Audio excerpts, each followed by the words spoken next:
Kalau saya nggak perlu tesis, nggak perlu penelitian, cukup dengan ru'yah solihah, cukup dengan mimpi yang benar. Ini contoh nih, dengarkan penjelasan video berikut. Wassalatu wassalamu ala asyrafil anbiya'i wal mursalin wa ala alihi wa sahbihi wa sallim ajma'in. Thank you so much for the invitation. Terima kasih banyak, saya sudah diundang di sini. Mohon maaf kalau bahasanya gaduh-gaduh, campur-campur, English, Malay, and Indonesian. Kerana saya lahir dan besar di Singapura, menikah dengan almarhum Habib Sagaf bin Mahdi bin Syekh Abu Bakar bin Salim dan menjadi warga negara Indonesia. Walaupun anak saya sudah 7, cucu saya sudah mau 10, tapi tetap lagunya masih Siti Nurhaliza, belum bisa Miss Dayanti. I'm sorry, very sorry. I never expected to be standing here. Terima kasih banyak. Jazakallah khairan kathiran jiddan Pak Kiai dari Pondok Pesantren Al-Muhajirin, Ibu Ustazah, salam buat Bu Nyai, teman-teman, saudara-saudaraku dari PBNU yang penting tidak merokok, alhamdulillah. Saya selalu dikenal Umi Wahidah yang sangat galak, because saya paling tidak tahan dengan orang yang merokok, karena saya alergi berat. Satu, kedua, saya tidak tahan dengan namanya ahli hisab. Jadi kemana-mana hisab melulu, duha melulu, sampaikan boleh dibilang membakar uang. And that is what happened when you smoke. Saya lahir dan besar di Singapura, tidak pernah terbayang menjadi bos dari salah satu pondok pesantren terbesar di Indonesia.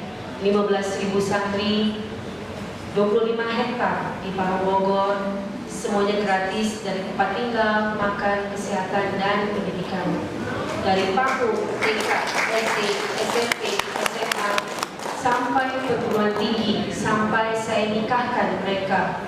Bagi yang yatim piatu, saya nikahkan, terutama yang dari tsunami Aceh, itu banyak yatim piatu. Jadi ta'arufnya nanti ada setelah menikah, tidak ada sebelum menikah atau yang namanya so it's all like matchmaking. So memang sebenarnya sudah diatur. Nah, guru saya yang memberi rahmat sehingga saya jadi begini, yaitu guru Asy-Syeikh Muhammad Balqaid yang di Aljazair. Karena waktu saya pulang, beliau itu panggil, Sagaf, kembali dulu ke sini. Nanti kau pikulanmu berat, tanggunganmu banyak, kau harus punya syajaratun nuqud amama baiti, harus punya pohon uang di depan rumah kamu. Saya bilang, jangan tuan guru, saya ini kan mau mengajinya sufi, kok jadi dunia begini. Sudah, nanti pikulanmu berat. Bapak-bapak dan ibu-ibu, guru yang memberikan ijazah kepada saya untuk supaya di depan rumah punya pohon uang, amalannya cuma selawat. Allahumma salli ala Sayyidina Muhammad wa ala ali Sayyidina Muhammad. Coba baca, Allahumma salli ala Sayyidina Muhammad wa ala ali Sayyidina Muhammad. Allahumma salli ala Sayyidina Muhammad wa ala ali Sayyidina Muhammad. Allahumma salli ala Sayyidina Muhammad wa ala ali Sayyidina Muhammad. 400 kali sesudahnya sholat isya. Jadi habis sholat isya, habis makan habis semuanya apa, ambil tasbih, baca selawat, Allahumma sholli ala Sayyidina Muhammad wa ala Sayyidina Muhammad, Allahumma sholli ala Sayyidina Muhammad wa ala Sayyidina Muhammad 400 kali.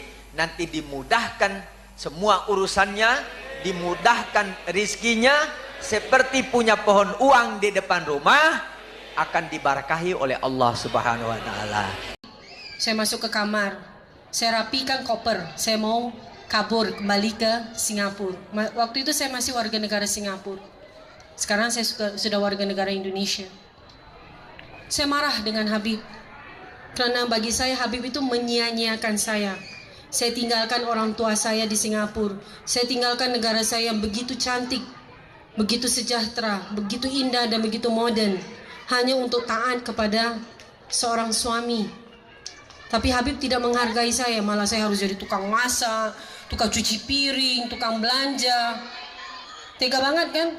Belum harus melahirkan anak. Saya tuh dikenal di Singapura tuh pabrik anak. Saya kalau ke Singapura tuh bawa 7 anak tuh deret-deret, lepas itu gendong lagi satu. Yang lain-lain kecil bawa tas masing-masing. Itu setiap tahun saya kalau mudik pulang ke kota Singapura. Jadi habis bersihkan dapur, saya masuk ke kamar, saya beresin koper. Sampai beresin koper, Habib Muhammad nangis, minta susu. Habib Muhammad masih belum 1 tahun, masih menyusui. Akhirnya saya bilang, saya rapi, saya tutup koper saya. Habib tidak ada di rumah. Akhirnya saya baring, saya nyusui Habib Muhammad. Saya bilang, Habib Muhammad, ini susu terakhir. Umi mau kabur pulang ke Singapura. Umi tidak tahan tinggal di sini. Ini air susu terakhir, Habib, saya bilang. Saya nyusui Habib Muhammad, saya ketiduran. Jam 2 siang. Di dalam tidur siang saya itu saya mimpi Rasulullah. Rasulullah dengan wajah seganteng-gantengnya. Di usia 25 tahun. Matanya coklat bening. Rambutnya coklat pirang. Ikal. Rasulullah kurus. Masih muda, masih bujangan. Saya duduk berhadapan dengan Rasulullah SAW. Di dalam hati saya, Masya Allah, Rasulullah di depan saya. Rasulullah lihat saya, Rasulullah senyum. Rasulullah sedang makan roti Maryam, roti kering. Rasulullah sobek rotinya, Rasulullah kasihkan ke saya. Saya pegang roti itu, saya lihat Rasulullah. Saya bilang, tidak ada manusia seganteng ini. Saya nggak makan, saya hanya lihat di Rasulullah. Rasulullah makan, habis makan, Rasulullah SAW angkat jubahnya. Rasulullah usap tangannya Rasulullah di kakinya. Kaki Rasulullah kurus, bulu kakinya juga warnanya coklat muda. Terus saya teringat, astagfirullah. Almarhum Habib Segaf punya kebiasaan habis makan. Makan apa saja, cuci tangan dengan sabun. Itu sunnahnya Rasul, kita makan dengan tangan. Makan duduk di lantai, itu semuanya sunnahnya Rasul. Almarhum Habib Segaf habis makan, cuci tangan dengan sabun. Nanti diangkat sarungnya, gamisnya, sarungnya, dia usap kakinya di tangannya, di kakinya. Saya bilang dengan Habib, saya kan orang dari Singapura. Saya bilang, Habib, jorok. Saya kasih tisu, saya kasih serbet. Habib bilang, enggak Wahid, itu bid'ah. Bid'ah pertama itu serbet. Karena Rasulullah tidak pakai serbet. Saya bilang, Allah Habib ini alasan aja. Saya bilang, malas itu. Saya bilang, masa usap-usap ini basah-basah tangannya dengan ke kakinya. Saya bilang, Habib ketawa. Ternyata di dalam mimpi saya Rasulullah SAW melakukan hal yang sama. Berarti saya sangka buruk kan sama Habib, sama suami saya. Terus Rasulullah balik ke belakang, di situ tulisan dalam bahasa Arab, Fathil Makkah, pembukaan Makkah. Terus saya bangun, saya kaget. Habib almarhum langsung buka pintu, masuk ke dalam. Saya lihat Habib, saya bilang, Habib, apa benar saya mimpi Rasulullah? Saya orang seperti ini yang sholatnya hanya 5 kali sehari, puasanya hanya bulan Ramadan, tidak pernah sempat untuk puasa sunnah karena saya harus menyusui anak 7. Sholatnya juga selalu akhir-akhir waktu. Yang penting saya bisa berjamaah dengan Habib. Karena saya paling senang sekali bisa berjamaah. Karena bayangkan, 1 kali kita sholat berjamaah, pahalanya berapa kali? 27 kali lipat. Daripada kita sholat 27 kali, kan lebih baik 1 kali berjamaah 27 kali. Ibu-ibu tidak wajib sholat di masjid, bisa berjamaah dengan suami. Tapi suami-suami harus ingat, ketika masjid di depan rumah, wajib sholat di masjid. 40 rumah yang mengelilingi masjid ini wajib sholat di masjid. Ibu-ibu bisa berjamaah dengan anak perempuannya, bisa berjamaah dengan anak laki-lakinya kalau masih belum baligh.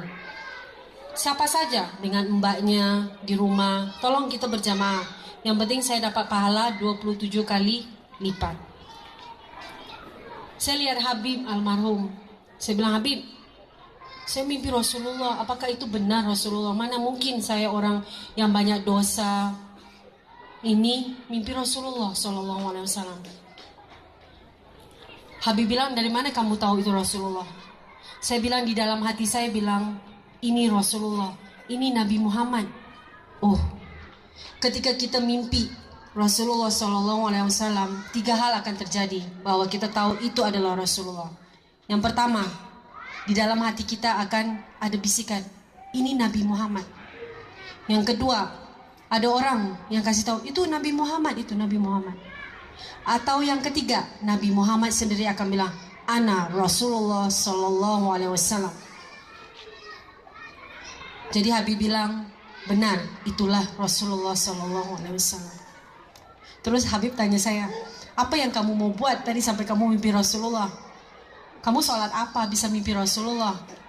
Kan ada orang sholat hajat supaya mimpi Rasulullah, baca selawat yang banyak supaya mimpi Rasulullah. Saya bilang, saya mimpi Rasulullah Sallallahu Alaihi Wasallam karena saya mau kabur dari Habib. Saya mau kabur dari Indonesia. Saya mau balik ke Singapura karena saya tidak tahan dijadikan babu. Capek tahu nggak?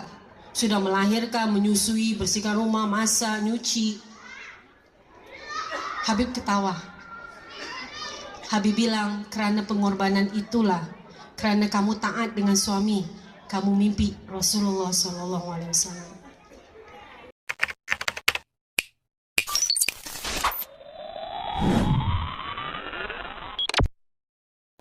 Sebelum saya buka Ihya, saya mau bicara tentang apa yang terjadi sekarang ini.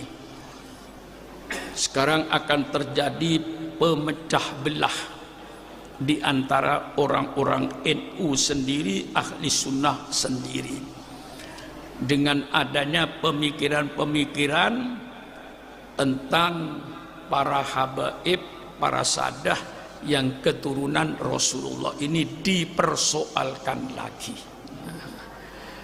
Ini persoalan sudah selesai karena 1000 tahun yang lalu ketika Syekh Ahmad bin Ali yang sekarang dinyamakan Ba'alawi, Bani Alawiyah, itu 1000 tahun yang lalu sudah terjadi di Hadramaut. Dan orang Hadramaut sendiri sudah mengakui keadaan para habaib ini dari keturunan Ubaidillah bin Ahmad Bani Ali. Itu sudah di Hadramaut sendiri tidak ada persoalan kok. Mereka mengakui adanya habaib dari keturunan Ba'alawi ini. Lalu akhir-akhir ini timbul lagi persoalan bahwa para habaib yang ada di Indonesia ini bukan keturunan Nabi. Sehingga membuat masyarakat jadi bingung. Mengapa yang dipersoalkan soal nasab? Nasab itu tidak menjamin untuk masuk surga. Ya, saya cuci lagi otak saudara ini. Nasab itu tidak menjamin untuk masuk surga. Yang menjamin masuk surga ibadat saudara, bukan nasabnya. Allah sudah menjadikan di dalam Al-Quran anaknya Nabi bernama Kan'an masuk neraka. Kurang apa? Itu Quran. Ayahnya Nabi masuk neraka. Ayahnya Nabi Ibrahim. Kenapa? Tukang bikin pahat berhala. Jelas kan? Istrinya Nabi masuk neraka. Istrinya Nabi Lut. Jelas. pamannya Nabi masuk neraka, namanya Abu Jahal dan Abu Lahab. Sekarang saya tanya, saudara itu apanya Nabi?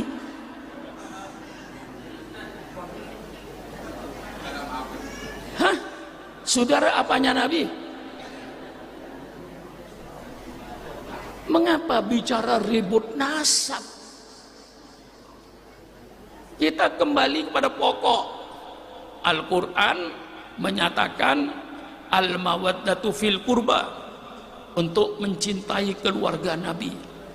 Hadis menyatakan kita mencintai keluarga Nabi. Umatnya Nabi Muhammad wajib menghormati para sahabat-sahabat Rasulullah. Bagaimana mengaku umatnya Nabi Muhammad? Membenci sahabat-sahabat Nabi. Tidak masuk akal. Bagaimana menjadi umatnya Nabi Muhammad membenci keluarga-keluarga Nabi.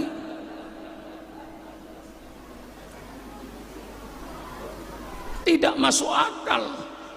Ahli sunnah wal jamaah termasuk mencintai sahabat Rasulullah dan mencintai, menghormati keluarga-keluarga Rasulullah. Itu yang pokok. Siapapun di depan Sukron Makmun yang mengaku keluarga Nabi, saya hormati, saya hargai. Kalau sekiranya dia misalnya katakan miskin, saya kasih hadiah, bukan saya kasih zakat. Haram keluarga Nabi makan zakat. Umpama tadi yang ngaku Nabi, ngaku keturunan Nabi, bukan keturunan Nabi, bukan urusan Sukron Makmun, urusan dia dengan Allah nanti di padang mahsyar. Bagaimana? Hah? Supaya saudara nggak ikut ribut, nggak ikut panas. Subhanallah, subhanallah. Menghormati siapapun saja, matlubun, itu yang diminta dalam agama. Kakek saya, Allahumma firlahu, Kiai Fakih Soleh Fakih namanya. Itu kalau ada pengemis datang, itu dipersilakan masuk ke kamar tamu, duduk di kamar tamu. Pengemis dikasih minum, dikasih makan, dia hormati pengemis ini. Sehingga kadang-kadang anak-anaknya itu bilang, abah itu kasih duit aja sudah pergi. Tapi enggak, Soleh Fakih itu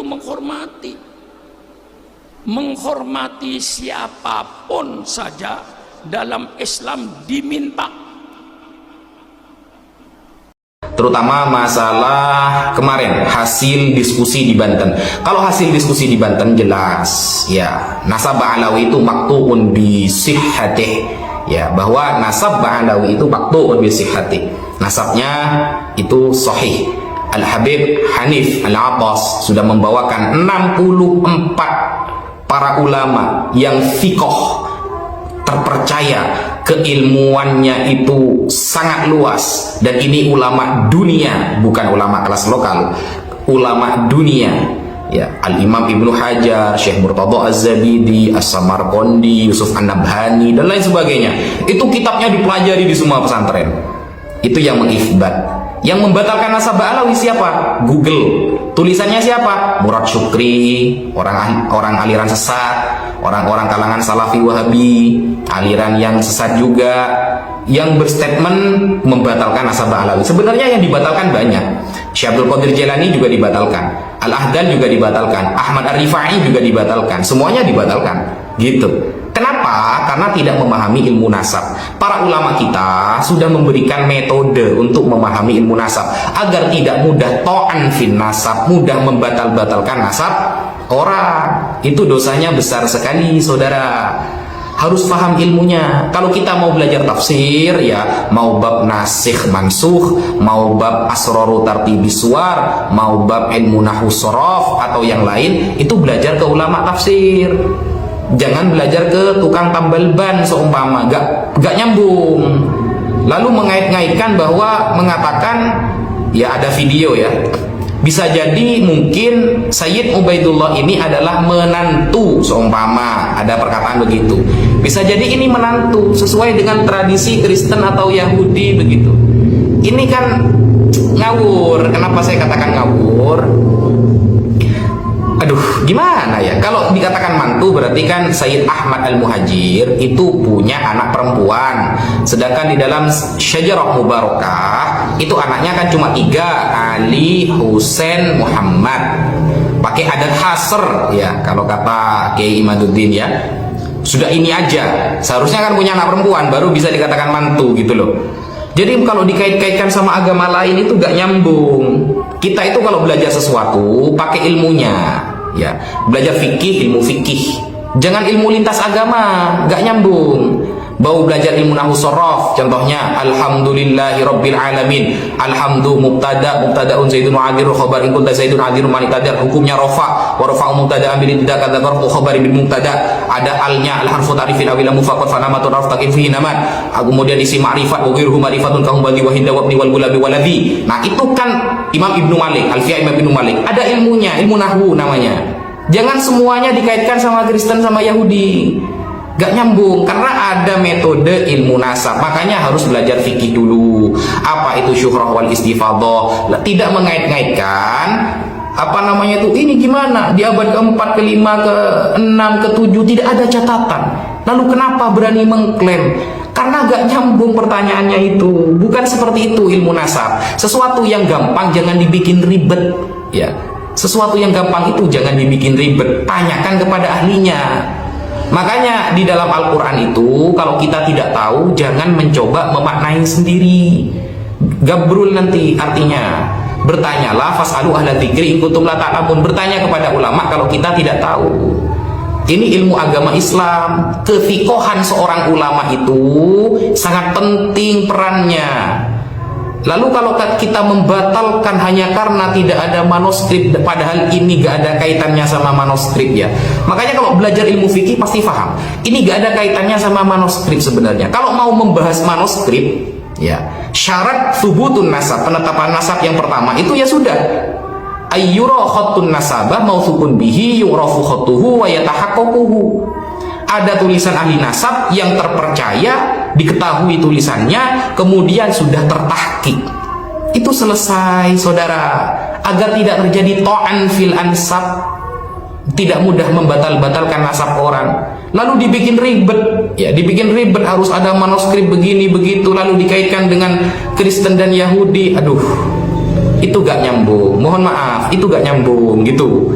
Pahami ilmunya dulu baru berkomentar. Kalau sakit gigi jangan ke tukang tambal ban. Sakit gigi itu ke dokter gigi. Meskipun nanti saran dari dokter gigi itu kadang tidak masuk akal, ikuti, beliau lebih paham daripada kita gitu.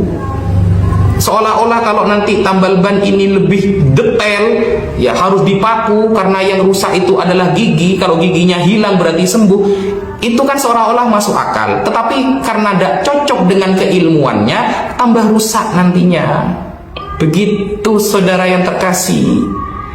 Atau seperti Kiai Haji Imaduddin ketika ditanyakan apakah gelar Habib itu ada di dalam Islam, dia mengatakan tidak ada. Yang pertama kali mengatakan dirinya Habib adalah orang Nasrani atau orang Yahudi ketika mengatakan nahnu abna'ullah wa ahibba'uh, kami adalah anak-anak Allah dan Habib-habibnya Allah. Ini kan gak nyambung. Kenapa saya katakan gak nyambung? Kata Habib itu kalau kita lihat di dalam kitab Is'adur Rafiq halaman 3 baris ke tengah ke bawah ya, itu kan hanya hakikat urfi saja, hanya panggilan. Kalau mengaku-ngaku seperti Yahudi dan Nasrani itu tidak boleh, seolah-olah dirinya mulia, tidak boleh. Habib pun kalau mengaku-ngaku dirinya mulia juga tidak boleh, saudara. Tapi kalau hanya sebuah panggilan hakikat urfi itu boleh. Lalu apakah ada dulu di zaman para sahabat contohnya memanggil cucu Rasulullah dengan panggilan Habib, ada apa tidak? Ada, saudara. Ini ya. Ini kitab ya, ini kitab namanya Istijlabur Tiqa'il Ghuraf, ya, yang ditulis oleh Al-Hafidz Syamsuddin Muhammad bin Abdurrahman As-Sakhawi. Beliau habat di abad 9, ya, hidup di abad ke-9. Juz pertama pada halaman 169. Qaulu bin Abbas radhiyallahu anhuma, perkataan sahabat Abdullah bin Abbas radhiyallahu anhuma yang beliau wafat pada tahun 68 Hijriah. Qala Razin bin Ubaid kuntu inda bin Abbas radhiyallahu anhuma fa'ata Zainul Abidin Ali bin Al-Husain faqala lahu Ibnu Abbas marhaban bil Habib ibnil Habib. Suatu saat sahabat Abdullah bin Abbas itu, ya, bertemu dengan Zainul Abidin. Zainul Abidin Ali bin Al-Husain, anaknya Sayyidina Al-Husain. Berarti cucunya Sayyidina Ali, ya. Cucu-cucunya Rasulullah juga ini. Lalu sahabat Abdullah bin Abbas mengatakan kepada Zainal Abidin ini, marhaban bil Habib ibnil Habib. Marhaban bil Habib ibnil Habib. Istilah Al-Habib ini pernah diungkapkan oleh sahabat Abdullah bin Abbas kepada cucunya Sayyidina Ali. Wa isnaduhu sahih, sanadnya ini sahih. Cara jawabnya begitu, bukan pakai metode sendiri. Duh, pusing. Sekian dari saya, kurang lebihnya mohon maaf. Wassalamualaikum warahmatullahi taala wabarakatuh. Puji duriannya Rasulullah kecuali karena tidaklah orang itu membenci duriannya Rasulullah kecuali karena 3 hal. Imma ayyakuna walada zina. Boleh jadi dia itu adalah anak zina. Yang kedua, imma ayyakuna munafiqan. Bisa jadi dia adalah seorang yang munafik. Siapa munafik? Orang yang pura-pura Islam, pura-pura iman kepada Allah, tapi hatinya sebenarnya tidak beriman kepada Allah. Dia bersama orang-orang mukmin hanya untuk mengelabui orang-orang mukmin. Wa imma ayyakuna abu jama'umahu fi ghairi kufri, atau ayahnya ketika berhubungan dengan ibunya dalam keadaan tidak suci, ibunya dalam keadaan kemudian dari hubungan itu jadi dia. Kalau orang tidak termasuk 3 di antara itu, insya Allah kepada zuriatnya Rasulullah Muhammad SAW tidak akan ada rasa hikid, tidak akan ada rasa benci. Walaupun umpama zuriatnya Rasulullah itu menzahirkan perbuatan yang tidak elok. Di dalam kitab Qami'ut Tugyan, Imam Syekh Nawawi rahimahullah menukil sebuah kisah dari gurunya. Gurunya itu di Mekah melihat syurafah, para keturunan Rasulullah berbuat sesuatu yang kurang elok. Kemudian waqa'a fi qalbihi syai'un, di hatinya ada sesuatu. Ini duriannya Rasulullah, kok begini amat kelakuan. Kemudian pada malam hari dia bermimpi bertemu Sayyidatina Fatimah Az-Zahra Al-Batul. Kemudian dia memanggil-manggil Sayyidah Fatimah, tapi Sayyidah Fatimah tidak mau untuk melihat wajah. Tidaklah orang itu membenci duriannya Rasulullah kecuali karena 3 hal. Ya Haji Iman, penyesat umat. Ya Haji Iman, pecah belah umat. Jangan suka berkata tidak baik tentang orang lain. Siapa tahu Yang kita ejek, kita hina, kita rendahkan adalah orang yang dicintai Allah. Celaka nanti kita menghina, merendahkan orang yang dimuliakan Allah. La kalaman qabla salam thumma tasliman. Assalamualaikum warahmatullahi wabarakatuh. Alhamdulillahirabbil alamin. Kita diberikan kesehatan lahir dan batin dan akal pikiran yang sehat, hati yang jernih. Saya pribadi, secara pribadi, dengan seyakin-yakinnya, keyakinan diri, saya tidak pernah ragu sedikit pun akan kenasaban Ba'alawi. Bahwasanya saya sepenuhnya, walaupun itu ada yang membandingkan dengan ilmu apapun, ada yang meneliti, ada yang menelusuri, ada yang menelaah, ada yang mengkaji secara ilmiah, seilmiah apapun, ya, yang menyatakan bahwasanya Ba'alawi, kaum Ba'alawi, para habaib dari Ba'alawi bukan keturunan Nabi Muhammad SAW, saya tidak gubris hal itu. Saya sudah jelas, saya lama belajar dengan guru-guru saya para habaib. Saya belajar kepada Al-Habib Anis bin Alwi bin Ali Muhammad Al-Habsyi. Saya belajar kepada Habib Abdurrahman Basyurah, Habib Ali, Al-Habib Husain bin Abdul Qadir Mulahila, dan kepada Al-Habib Sagaf bin Mahdi bin Syekh Bakar bin Salam. Para pembenci, para habaib, kalian belum berkunjung ke Al-Asriyah Nurul Iman, pesantren Al-Asriyah Nurul Iman Parung Bogor. Habib itu di situ ngasih makan anak ribuan.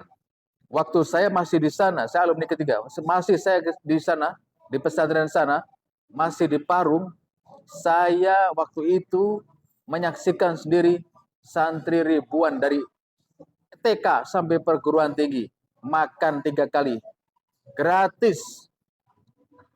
Habib Sagaf tidak pernah minta-minta kepada orang Indonesia, kepada pemerintah tidak pernah dikasih bantuan apapun. Kita di sana mandiri, diajarkan bagaimana orang Indonesia ini harus mandiri. Ya, masa depan bangsa itu ada di tangan pemuda. Inna fi yadi syubban amran ummah wa fi aqdami hayataha. Ya. Laisal fata mayakulu kana abi walakinal fata mayakulu kana hanada, yang punya prestasi. Jadi kita diajarkan di sana itu dididik benar-benar menjadi manusia mandiri yang tangguh. Dididik betul-betul di sana untuk mencintai bangsanya sendiri. Jadi kurang ajar kalau ada yang mengatakan Habib itu adalah tukang nyari uang di Indonesia untuk memperkaya diri sendiri. Al-Habib Sagaf adalah satu-satunya waktu itu yang kami tahu Habib yang punya Jaguar. Beliau jualan mobil, jualan berlian. Beliau usaha mobil, usaha berlian. Ya. Kemudian santri-santrinya di sana diajarkan mengelola pabrik tahu, mengelola pabrik tempe. Ada air isi ulang, ada pertanian, ada perikanan, ada penggemukan. Di sana kita berdaya dari sampah menjadi pabrik roti. Diajarkan di sana menjadi hal-hal yang terbatas, menjadi kesempatan dan peluang yang besar untuk memperoleh rahmat dari Allah Subhanahu wa taala. Diajarkan yang betul-betul, diajarkan untuk mencintai bangsanya, mencintai para ulama, mencintai para habaib. Untuk apa kita saling membenci sesama ulama, sesama guru? Ya, jangan terprovokasi saudara-saudara. Kalau ada orang yang tidak suka dengan habaib, ada yang bilang habaib itu ini itu, enggak usah ikut campur. Ya, sesungguhnya dia juga enggak tahu yang hal sebenarnya. Yang Maha tahu adalah Allah Subhanahu wa taala. Kita jangan mau dipecah belah. Kita jangan mau dipecah belah. Kita jangan mau dipecah belah, ngerti gak? Ya, kita cintai para ulama, kita cintai para kiai. Jangan sampai kita mau diadu domba oleh siapapun itu. Ngerti? Jadi kita harus berpedoman kepada persatuan dan kesatuan. Kalau kita terpecah belah, kita gampang diombang-ambingkan oleh keadaan, oleh siapapun. Itu namanya orang itu belum kuat, dia masih goyah. Jangan sampai kita menjadi benalu. Jangan sampai kita menjadi toksik di badan Islam, di tubuh Islam. Islam harus bersatu. Islam harus bersatu. Setuju? Komen. Yang setuju komen. Yang setuju umat Islam bersatu komen. Saya paling senang kalau Islam ini bersatu. Jangan terpecah belah. Terima kasih. Assalamualaikum warahmatullahi wabarakatuh.